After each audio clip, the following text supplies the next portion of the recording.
নীতি নীতি দুনিয়াতে চলে গেছে। অনেক মানুষ আসছে, অনেক নবী রাসূল আসছে, অনেক রাজা বাদশাহ আসছে, অনেক বিধিবিধান দুনিয়াতে আসছিল।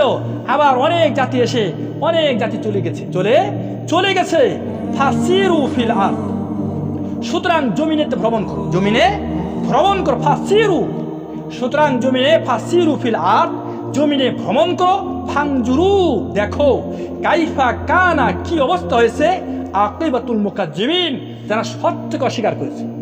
নাউজুবিল্লাহ, জানি যারা সত্যকে অস্বীকার করেছিল, সত্যকে ওভারটেক করেছিল, সত্যকে মানে নাই, সত্যের সঙ্গে বিরোধিতা করেছিল, নবী রাসূলদের সঙ্গে বিরোধিতা করেছিল, নবী রাসূলদের যারা অনুসারী ছিল, সঙ্গী সাথী ছিল, তাদের সঙ্গে যারা বাড়াবাড়ি করেছিল, আল্লাহ সত্য দ্বীনের সঙ্গে যারা বাড়াবাড়ি করেছিল, তাদের কি পরিণতি হয়েছে তোমরা জমিনে ঘুরে ঘুরে দেখো, ঘুরে ঘুরে দেখো। ফাসিরু ফিল আরদ, জমিনে ভ্রমণ করো আর দেখো। ফাংজুরু, দেখো। কাইফা কানা আকিবাতুল মুকাজ্জিবিন, সত্যকে যারা অস্বীকার করেছিল, সত্যের সঙ্গে যারা বাড়াবাড়ি করেছিল, তাদের কি পরিণতি হয়েছিল। ফেরাউনের কি পরিণতি হয়েছে দাও, ফেরাউনের বাড়িতে ঘুরে আসো। ফেরাউনের রাজদরবার এখনো মিশরে আছে, এখনো সেই নীল নদের পশ্চিম দুনিয়ায়, নীল নদের অববাহিকায়, নীল নদের পশ্চিম পাশে বিশাল সেই পিরামিডের জগৎ। ফেরাউ সম্রাটদের তাদের সেই মমিগুলি পিরামিডে রাখা হয়েছে।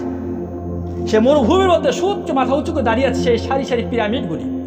ফেরাউ সম্রাটের সেই মমিগুলি বহন করছে সেই পিরামিডগুলি। দেখেন তাদের কি অবস্থা হয়েছে। সে বিশাল রাজদরবার, নমরুদের বাড়িঘর, আদ এবং সাবুত জাতির পাহাড় কেটে কেটে ঘর তৈরি করেছিল। সেই ধ্বংসাবশেষগুলি এখনো আছে, এখনো সে দেখছি মৃত সাগর। সাদুম জাতি, ইব্রাহিম আলাইহিস সালাম ভাতিজা লূত আলাইহিস সালাম, তার জাতির নাম হলো সাদুম জাতি। কি জাতি? সাদুম জাতি। তারা ওই জর্দান এলাকায় বসবাস করত। ওই সাদুম এলাকায় সে বিশাল বিস্তৃত সেই এলাকা কিভাবে আল্লাহ সুবহানাহু ওয়া তাআলা ধ্বংস করে দিয়েছেন, সেই দৃশ্য পর্যায়ে দেখো। সেই দৃশ্য পর্যায়ে ওই কথাই এখানে বলছেন। টুরিস্ট, আপনাকে একজন পর্যটক হওয়ার জন্য বলা হয়েছে। আপনি কি পর্যটক হন? আপনি একজন মুসাফির হন। ঘুরে ঘুরে দেখুন, ঘুরে ঘুরে দেখুন।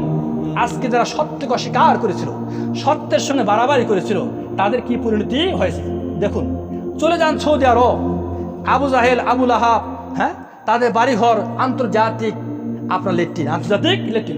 সারা দুনিয়ার হাজিরা যায় ওইখানে প্রস্তাব পায়খানা করে। রাসূলের সঙ্গে বিরোধিতা করার কারণে, এই কোরআনের সঙ্গে বাড়াবাড়ি করার কারণে, সত্যের সঙ্গে বাড়াবাড়ি করার কারণে তাদের কি পরিণত হয়েছে, কি অবস্থা। আজ সারা দুনিয়াবাসীরা সেখানে যাইয়া দেখতেছে। ফেরাউনের লাশটা মানুষ দেখতেছে, লাশ এখনো দেখতেছে। বেশি দূরে না, এই যে আপনার মহারাজা গিরিজানাথ, মহারাজা দিনাজপুরের রাজবাড়ি, মহারাজা গিরিজানাথ বিশাল বিস্তৃত সেই রাজবটি, সে বিশাল এরিয়া নিয়ে বিশাল হাজামজা সেই বাড়ি, সেই পরবাড়ি, বিরান বাড়ি, হ্যাঁ, হাজামজা সেই একটা ভুতুরে বাড়ি। কি অবস্থা, জঙ্গল হয়ে ভরে আছে, তাদের বাড়ি ঘরগুলি ভাঙ্গা চোরা হয়ে আছে।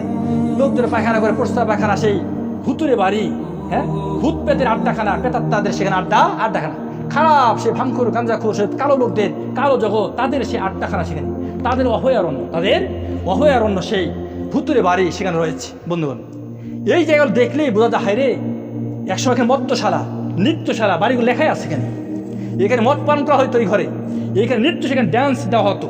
অথচ সেই ধ্বংসাবশেষগুলি কি অবস্থা আছে, মহারাজা গিরিজানাথ দিনাজপুরের সেই রাজবাটিতে গেলে দেখা যায় বিশাল বিস্তৃত অবস্থায়। বন্ধুগণ, এ কথা হাদিসে এসেছে, ইন্নাল্লাযী লাইসা ফি জাওফি শাইউম মিনাল কুরআনি কাল বাইতিল খারিব। রাসূল সাল্লাল্লাহু আলাইহি ওয়াসাল্লাম বলেছেন, যার ভিতরে কোরআনে কোনো কিছু নাই, কোরআনে কোনো অংশ নাই, ওই দেহটা একটা বিরান বাড়ির মতো, একটা পরবাড়ির মতো, একটা ভুতুরে বাড়ির মতো, একটা বিরান বাড়ি, যে বাড়িতে মানুষ বসবাস করে না, একটা হাজামজা বাড়ি, একটা পরবাড়ি, ভুতুরে বাড়ি।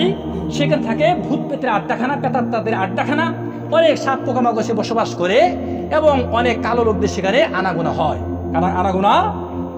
হয়। ঠিক তদ্রুপ যার ভিতরে কোরআনের কিছু থাকবে না, ওর ভিতরে থাকবে সব আজে বাজে চিন্তা, আজে বাজে খেয়াল, আজে বাজে আকিদা। ইমান তো নাই, আজে বাজে আকিদা। মনে করছে এটা করলে মনে এসে যাবো, এটা করলে মনে অমুক জায়গায় গেলে মনে বাঁচবো, আসলে কিন্তু বাঁচা যাবে না। ওই জায়গায় ভক্তি দিলে মনে সব পার, আসলে কি তাই? বন্ধুগণ, কোরআন এবং হাদিসের বাহিরে চললে আপনি মুক্তি পাবেন না। আপনাকে মানতে হবে ইউনূস হুজুরের কথা বলছে, সে কি কোরআন হাদিসের কথা বলছে না তার বাহিরে কথা বলছে? আমার ওই কথা আপনি গ্রহণ করবেন যা কোরআন হাদিস সম্মত, যাহা শরীয়ত সম্মত। যাহা কোরআন হাদিস সম্মত নয়, শরীয়ত সম্মত নয়, সেই কথা আপনি মানতে বাধ্য না, আপনি মানতে বাধ্য না। কথা কি বুঝতে পারছি বিষয়টা? কোরআন হাদিসের সঙ্গে আপনাকে মিলাতে হবে। এই জন্য কোরআন ভিতরে কোরআন ঢোকাতে হবে। কি ঢোকাতে হবে? যত বিষয়ের ভিতরে কোরআন থাকবে তত ভিতরে আলোকিত হবে, অন্ধকার দূর হয়ে যাবে।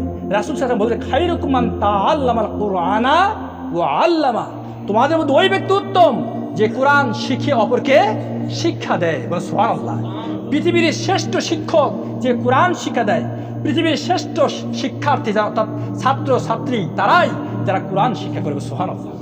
আমরা তো কোরআন শিখতে এসেছি ভাই, কোরআন শেখাতে এসেছি, আমরাই পৃথিবীর শ্রেষ্ঠ। সুবহানাল্লাহ।